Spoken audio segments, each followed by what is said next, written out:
So, get involved with the local food pantry. A lot of, neighborhoods have like community gardens that you could go and volunteer with. There's organizations that's doing donation drives, right? Like there's a plethora of things. All you have to do is like search up a neighborhood and then search up volunteering. Yeah. And I'm sure there's going to be a list of organizations that are doing great work, but even down to a more local level, speak to your neighbors, right?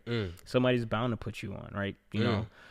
Say good morning, right? And it's so funny just coming from a Caribbean household, right? Like it was hard for me to walk past some of my elders in the neighborhood and be like not saying good morning. Yeah. So every now and again, I'm coming from the gym, I hit somebody, hey, good morning, and they'd be like, oh, good morning, like they wouldn't expect. I was literally walking on Snyder.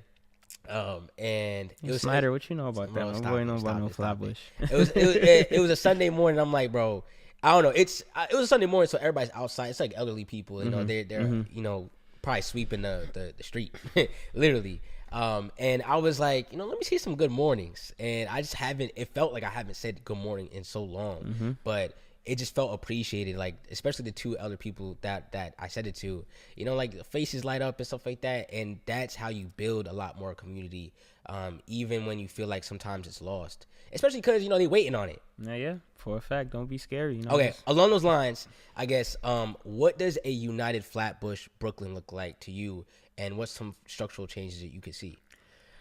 So crazy how you asked about structural changes. So I'm just gonna jump out the gun and say that I think New York City needs a black agenda, right? Not yet working class. I didn't say working class. I didn't say BIPOC. I said a black agenda. Talk about it. And the reason why I'm saying that is because between 2010 and 2020, New York City lost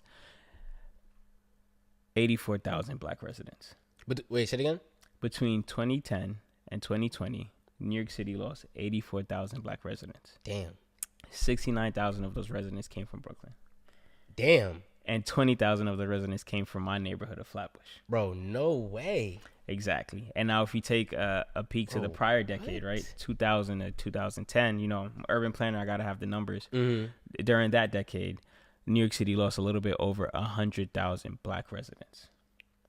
That sounds like a second migration. So what that means second great migration. Exactly. So what that means, right? Yeah. So what that means is within the first 2 decades of this century, 2000 to 2020, New York City lost nearly 200,000 black residents. But that's crazy. That's crazy. Exactly. And I wonder what's the numbers right now, like between 2024 to 2025, because black unemployment rate just hit 7%, which is skyrocketing compared to other races. So you hyper fixating on black is especially what I want to talk about as well, because I'm like, that's what we're seeing right now in America. Exactly. And think about it, right? This is not just like, a data point. This